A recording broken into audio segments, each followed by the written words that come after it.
Hello and welcome to this video series. I am Akram Ahmed, and in this video we will look at search algorithms and we'll give an introduction about breadth first search in particular in this video. So let's start. So what is search? Search is to try to find something by looking or seeking carefully and thoroughly. So that's basically what search means. But we are going to be talking about something called an artificial intelligence as a search algorithm. And what's a search algorithm? It's a step-by-step procedure used to search a goal among a collection of choices. So what you have are different choices, okay? You have different choices in front of you, and you want to go in this in a step-by-step manner on these different choices so that you are certain that you will reach to a goal. Okay, so search is about choices. Whenever there are choices we can make, we can actually utilize search. So that's very important to remember. To understand the problem of search, let's take this problem. So Ahmed wants to play a maze game. The maze, as you can see in front of you over here, is made of square rooms, and these rooms have doors. Some of the doors are locked, just like this door, and some of the doors are open, just like this door. Okay, and Ahmed is going to start from one of them. Now Ahmed cannot open a closed door, so if a door is closed, he cannot open it. He can only go through open doors. Okay, and when Ahmed starts, he doesn't know anything about the doors or how many rooms are there, and he has to find his way out of this maze. Okay, since Ahmed cannot open the locked doors, we want to give Ahmed a strategy to play the game and reach to the other side, or to win, basically. Okay, so that's what we want. We want to give a strategy, and that strategy will become our search algorithm.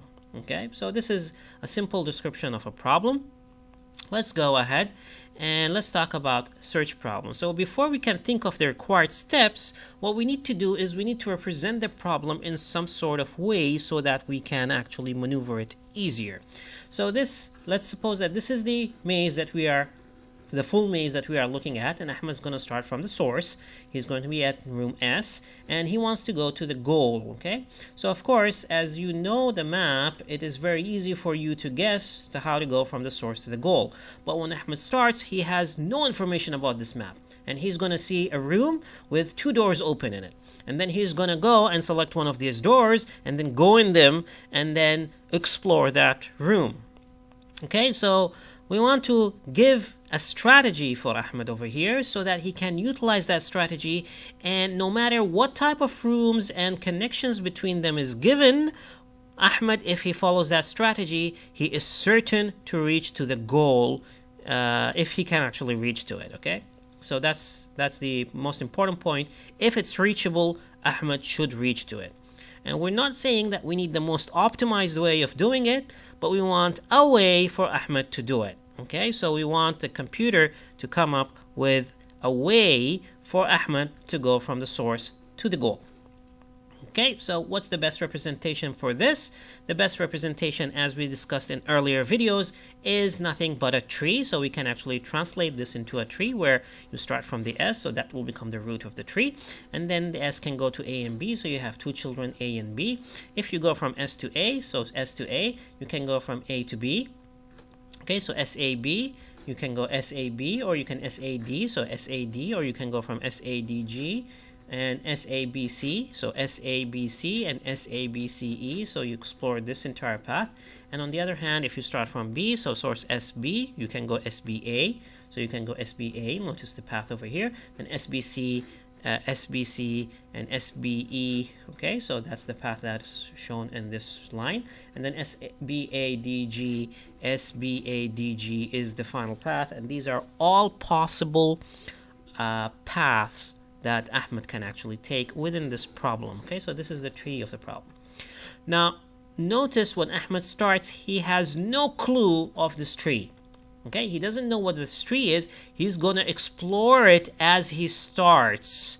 Okay, when he starts the game, he's going to explore it, and if he goes to each and every room, he will come out with this. He should come out with this tree. Okay, so we are going to be representing this as a tree over here. Okay, And let's talk about the breadth first search. Now, what does the breadth first search do? The breadth first search is an algorithm that gives you a step-by-step description of what should be done, and it actually explores the root node and then tells which node to go next. Okay, so breadth first search can be implemented using a queue. We talked about a queue in a previous video. If you don't have any information on it, please go visit the video. Okay, and we're going to name the queue as Q, okay, as it's written over here with a large Q at the beginning. So we have a queue, and the head of the queue, the first element of the queue, is called the head, and the algorithm checks all the parts at a given depth. Okay, so what it does, it actually goes level by level down and explores all the children of a certain node. If the goal is reached, it stops. If it's not reached, it keeps on going level by level. We'll see in details how it actually works. So for this algorithm to work, it needs a graph. So you have to give it an input as a graph, and then you give it a source where you start from and a goal where you want to stop. If the goal is reached, you return a success. If the goal cannot be reached, then the algorithm fails. And for example, in the previous one, if for example over here, if Ahmed starts in a room and all doors are closed, that's it, you cannot reach anywhere, you cannot go anywhere from that room, so you declare a failure. Okay, so that's basically what we say. If the goal is not found, then you can actually declare a failure. So here's how the breadth first search works. This is a visual representation. So Ahmed starts, and the grayed out links over here, or the edges basically over here, are nothing but the tree that Ahmed doesn't know. So he starts with no information. As soon as he starts, he's in S, and he has two doors, one to A, one to B, so he has two paths that he can go to. Okay, now convention wise, we'll go from left first. So Ahmed would go and explore room A first. When Ahmed explores room A, he's gonna go and find that you can go from A to B and you can go from A to D. Okay, of course we are going level by level. So Ahmed, after exploring A, will return back to B and then explore B, and B will go to A and to C, as was clear over here. B will go to A and C, and A will go to B and D. Okay, so that's what's happening over here. So when we go, Ahmed's going to explore A and B first. Once A and B are explored, he doesn't find the goal over here. He's going to go look for the children of the of A. So A will have B and D, and B will have A and C. Then Ahmed will go from SAB. Notice when you go from SAB, the only child that you have is left C. So you're going to go and explore that. Okay, and that's what happens. You explore C, then you explore D, because we are going level by level. We have to finish all the nodes that are in a single level. So explore D, you go to G, from A you go to G, and then from C you go to E. And then since you have found G, once you come and you extract the goal, you should stop. Okay, so we explored the different nodes, and what happens is you explore C, and when you explore C you go to E, and when you get this child, then you explore G, and as soon as you reach G you stop. Okay, so that's what happens in a breadth first search algorithm. So let's look at the algorithm in details now. Over here, let me pick a pen so that you guys are following what I do. So what we say is we could actually initiate this as a queue. Okay, so I'm going to draw a queue over here, a representative queue.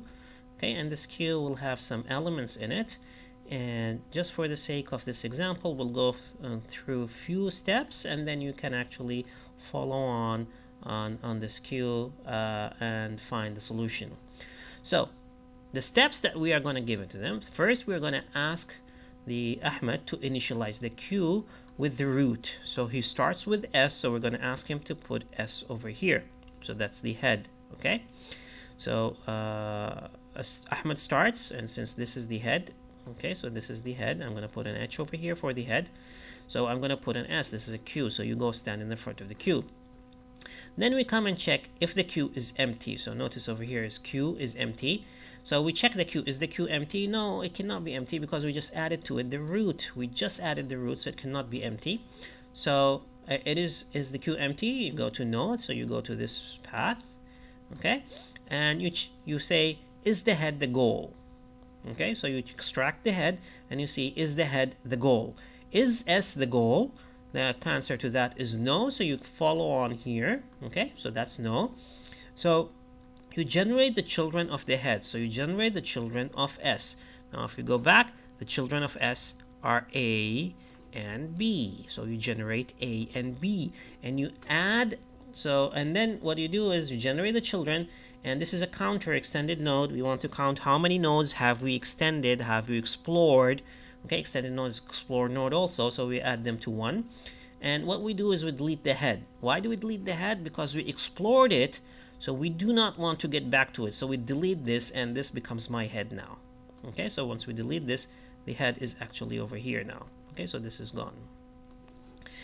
And then we append the generated children to the queue. So the children were A and B, and just for the sake of following, I'm just going to put S over here. So we came from S and we went to A, and then we came from S to go to B, so that we differentiate in the example this the difference, the SAB, okay, and SBA. So we want to distinguish between these two. Do pass, so what we'll do, we'll just add the letter on top as I show you here. So I'm going to add the S over here so that we don't get confused later on. Okay, so SA and SB. So we added this. This is basically appending the children, and this is another counter, which is counting how many nodes are being entered into the queue. So there are 2 nodes that entered into the queue. So that's just in queuing, and then you go back over here and you check if the queue is empty, and the queue is certainly not empty. So you go back and you extract the head and you extract SA. Okay, so we got this element now. So we take SA and we generate the children of SA. So we go, this is SA, and we generate the SA, so we generate B and D. So what will happen is we'll generate B and D, but just for the sake, I'm just going to write, well, we came from SA and then went to B, and then we went from SA and then went to G. Okay, so I'm going to write the A's over here, the SA over here, so that we know where we came from. Okay, so but we are actually queuing the B and the D. So we queued the B and the D into the, because these are the children, and then after we queue we delete the head. Okay, and then what we do is the head becomes this one now, and we extract, we go back over here, notice in it, and we extract the head, and when we extract the head again, notice the SB is extracted, and the children of SB are nothing but SBA and SBC, and we go write them SBA and SBC. Okay, so I'm going to write them over here very fast.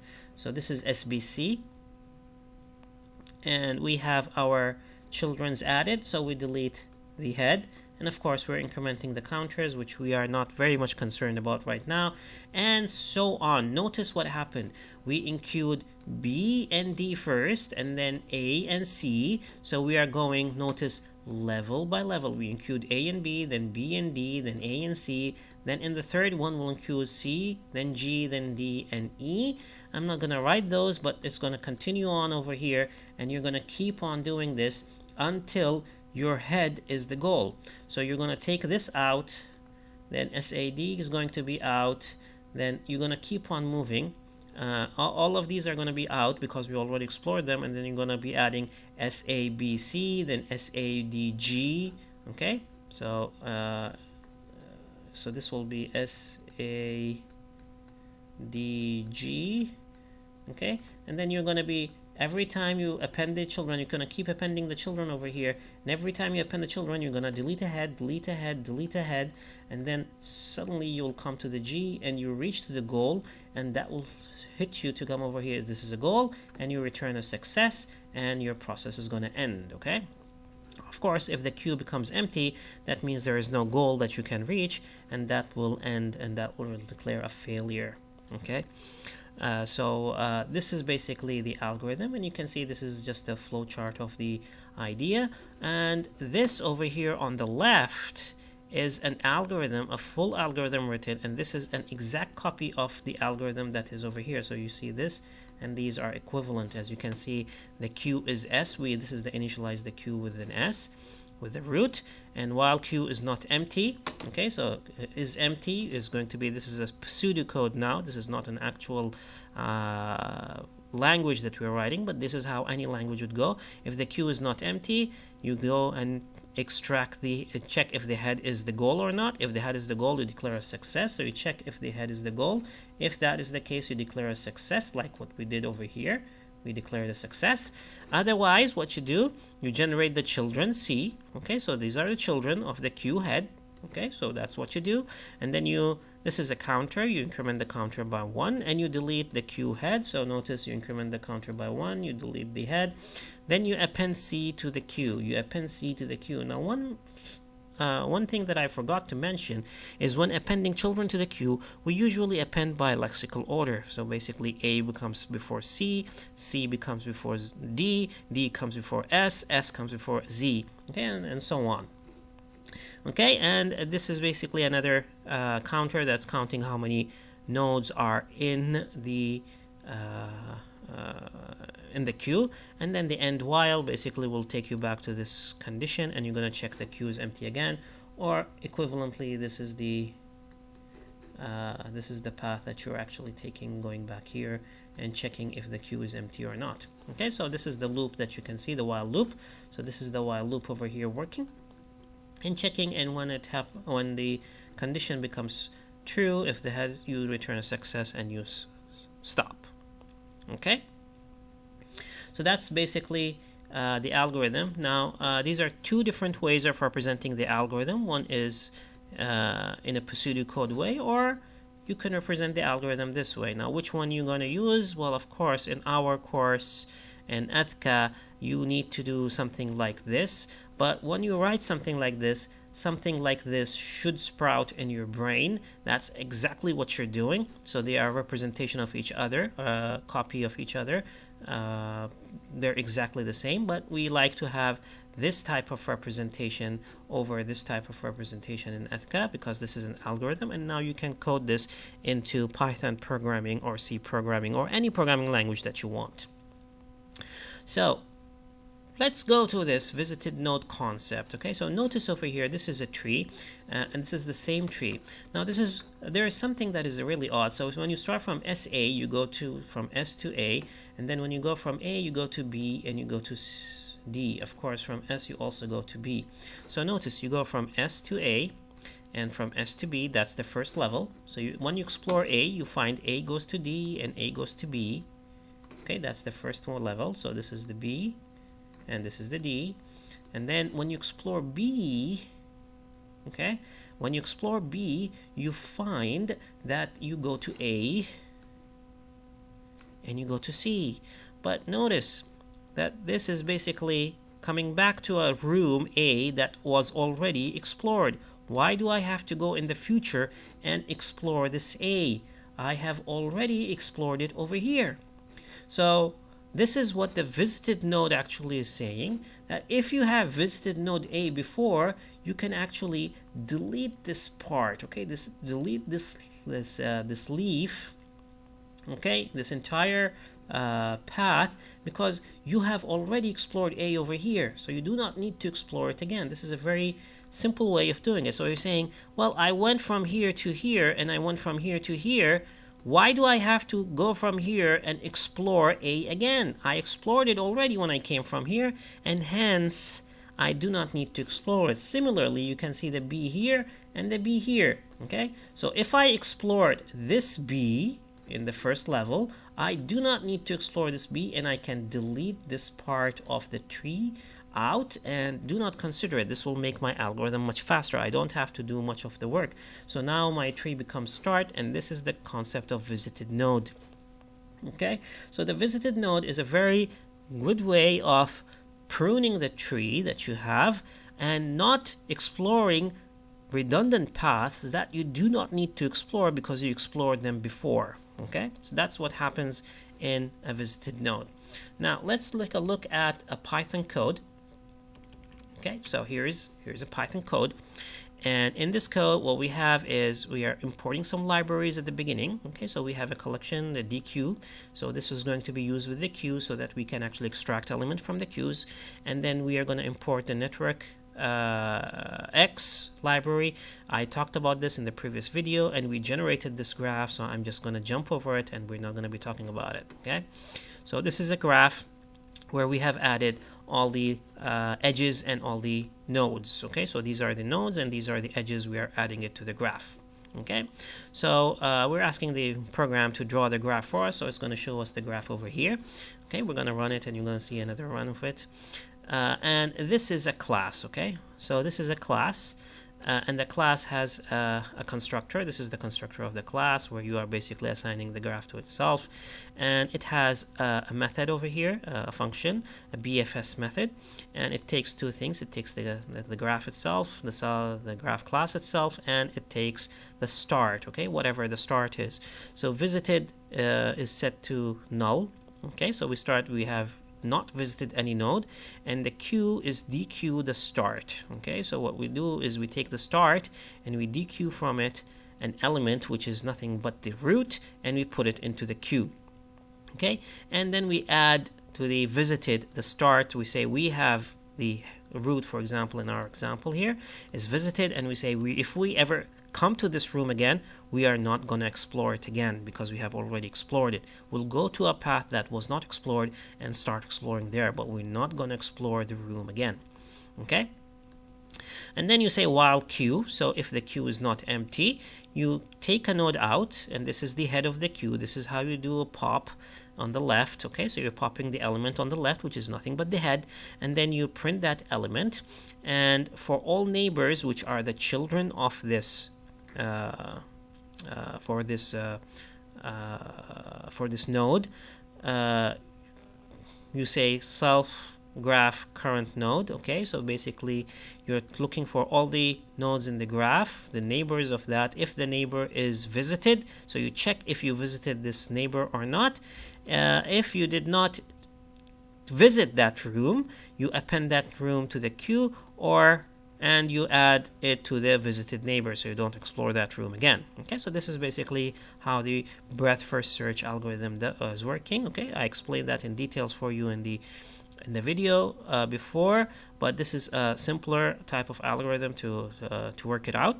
So an example here, if we make a graph, okay, so this is just a graph example. We made a graph over here, and we want to do a BFS search starting from node S. Okay, and we give the example graph BFS, and we say start from node S. So this is what's going to happen if you run this code. Notice we start from the node S. Okay, so it just drew this for us. It is giving you the graph that we have, and notice it started from S, it went from S, and then said it had node A and node B as its children. As you can see, A and B are the children. Okay, and it marked S as visited, and then it went to A, and since we actually explored B, it only added D. Okay, if we go back to the example that we had, okay, if we go here, let's go back over here, let's do it on this one because it's simpler. So let's take it step by step. Let's suppose we start with an S, so it's going to come over here and add it to the queue, and then we will have, this is marked as visited, so you have the S and you have it marked as visited over here, so it's visited. Then the queue is not empty. You're going to get the first thing, which is the S itself. You're going to generate the neighbors or the children. The children of S are A and B, so this is what's going to be generated. And then you add them to the queue because you never visited these rooms before, and then you're going to add them to the visited rooms. So you add A and B, this is what you added, and then it is also added in the visited rooms. Then you come back and you check. Of course, you delete the head. So you come back and you extract an element from the queue again. So you get the A, and when you get the A, notice over here, when you get the A, you don't go to B because it is already visited here. So you don't go to B, so you only include, or you add to the queue only D. So that's what's happening over here. And notice I only include D when I explored A, and then when you explore B, you don't add A because you already explored it here, so you add only C. So you have actually taken these parts out of your tree. Then you explore C, you explore the next element of B, okay, so you get the C, and then after that you explore D.